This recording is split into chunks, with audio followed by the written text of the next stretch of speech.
Hello guys, it is the Wonder Kid and welcome to another psychology / profitability trading video, or basically a video that will hopefully help you with your trading and of course your profitability. Okay, now I've made and written down 5 key points that I believe are nice and simple enough for you guys to understand. And like I always say with my slogan, you must execute to what I'm about to tell you, because these 5 points could essentially be affecting your profitability and if you're struggling with that consistency in your trading. Okay, so number 1 is not backtesting across a large enough sample size, or any sample size for that matter. Remember, if you are a purely technical trader, the key point here is that you must backtest over a large enough sample size for you to understand the kind of expectancy of your edge that you have in the market. Okay, so now guys, if you guys want an example, for me personally, I just purely trade the 1 hour time frame. So for me, I do enjoy backtesting. Normally with my current pairs, I've backtested 3 years now. Of course, we finished 2021, so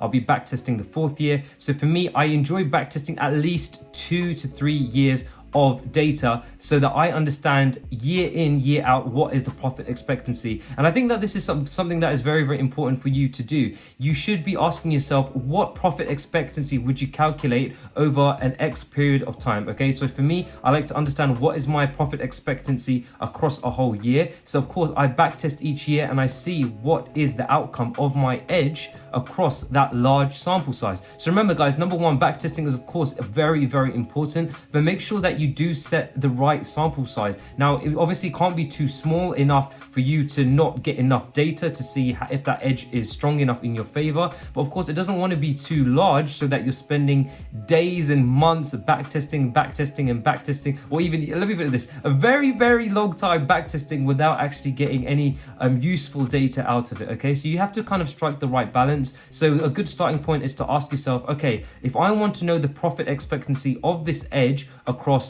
3 months, so like a quarter, then I'll basically backtest in between those 3 months and analyze the profit expectancy, and then continuously do that again. Now, of course, it depends, like I say, if you're a scalper versus a day trader versus a swing trader. So of course, I personally don't know what kind of style of trading you have. So you have to ask yourself that question and of course, go from there and understand what is a large enough sample size for you. But of course, like I say, backtesting is extremely important. Why? Because number 1, it proves to yourself and your mind that of course your edge works, but consistent backtesting will also help to keep you sharp when it comes to executing those trades. Okay, so that is number 1, ensuring that you are backtesting across a large enough sample size. Okay, rule number 2 is not creating a strong enough trade plan. Okay, now I have seen traders that do create a trade plan very early on and they think that, hey, this is ready to take in the live market, and of course, me being one of those traders too. Now, your trade plan should be to remove as much discretion as possible. Now, what do I mean by that? Is that, okay, let's say you have a trade plan and you're starting to execute your trade plan in the live markets. If a trade starts to appear, you want to be able to read that trade plan as best as you can so that it will tell you whether to take the trade or not. It's either you do take the trade or do not. You don't want your trade plan kind of explaining you or giving you a checklist whereby the end result is, I'm not fully sure to enter this trade and I'm not fully sure not to, so I don't know what to do. That's where the discretion is added. And remember guys, there's no like one right answer to this where you create a checklist and it's super perfect. No, like sometimes you always will be developing that trade plan like I do myself. But again, the trade plan should at least aim to minimize as much discretion as possible. Why? Because then when it comes to your trade appearing in the market, then of course, just like Mark Douglas says, you act on your edge without reservation or hesitation and you're able to push that trigger. So remember guys, even if from earlier on, if you're a trader at the beginning stages of your journey and you're possibly learning a strategy and you're going to backtest it, remember as you create that trade plan, keep refining it till it takes out all discretion, till you know that when you take it in the live markets or even when you're taking it into demo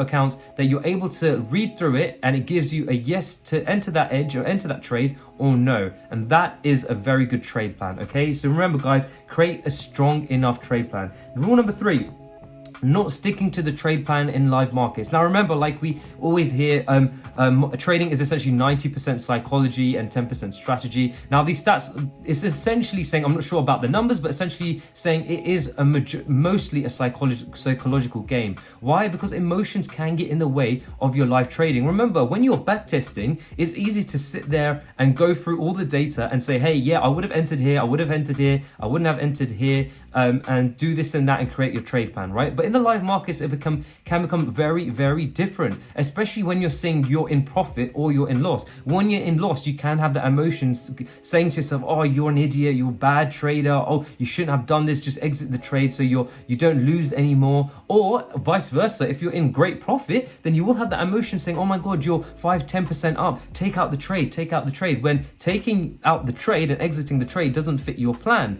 Like, these are the emotions that you will get. Why? Because of course we know the kind of how can I put this? The kind of effect money can have on us, right? So when you're seeing that in your MetaTrader account or in your brokerage account, you will be experiencing those emotions. But you got to remember, stick to the plan. The plan only works as well as you backtested it. And what I mean by that is that you've backtested it, so you've created that plan, but if you're not gonna execute to it as best as possible and you're gonna let emotions get in the way in the live market, you're not only interfering with the profit expectancy, but you're also sabotaging the habits that you're trying to build as a trader. Remember, it is habit-based. As soon as you, like, for example, take out your trade early when you're not meant to take it out, you've basically opened a door to doing that again and again and again in the future when you are in profitable trades. And what might that do? Well, of course, if you're in a profitable trade that's up 4% and you're like, hey, I took out my last trade and 4% is a great amount, let me take it out now. And then before you know it, it could run to 10-15%.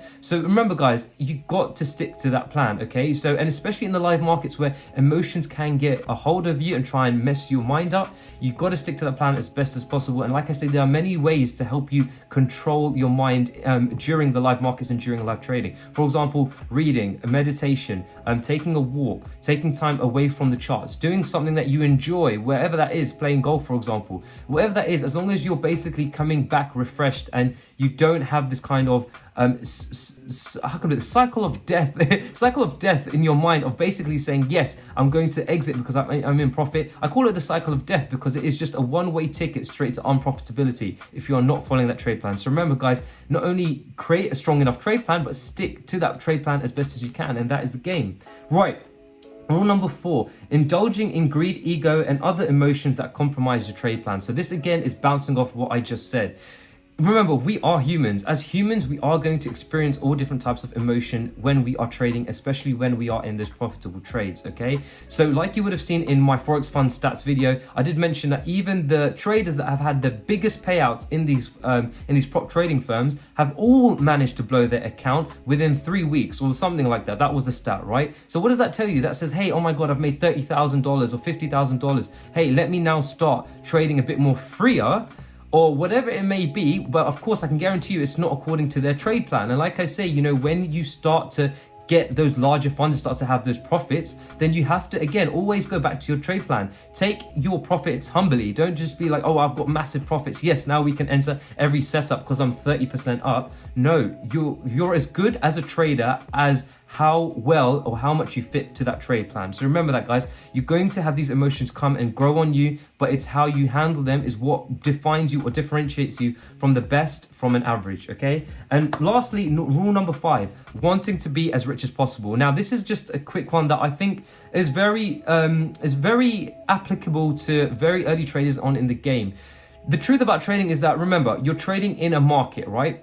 The markets aren't always going to be trending. They aren't always going to be range bound. They aren't always going to be volatile. So you can't assume that throughout the year you're going to be getting consistent, how can I put it, consistent trends if you're a trend trader, right? So you have to take your profits with a pinch of salt. You can't, like, for example, we know for me, my strategy, October, November, December are more range bound months. And we saw that, right? But versus January, February, and March, typically from our back testing, it's a lot more trending months. So what I mean by this is that if you're early on in the trading game, it can be very easy to say, hey, I've learned my strategy. I really want to be as rich as possible. I want to have that money as soon as possible. But honestly, I would rather you guys come from a side of patience than thinking of profits, because at least when you're on the side of patience, number one, it helps to stick to your trade plan better. And number two, you will see that your performance is a lot more better and consistent in the long run. And that is not easy to do. Even when you get a funded account, you can have those feelings of saying, hey, I want to be as wealthy as possible. But again, respect your funded account, and then grow from there. But again, grow with patience and take your high probability setups that all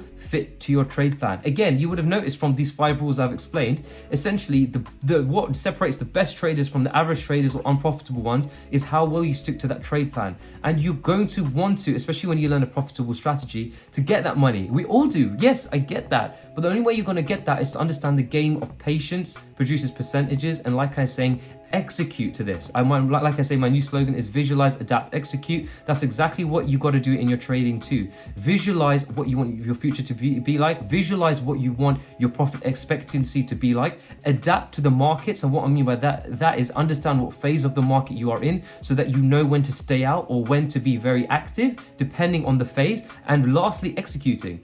Execute to your plan.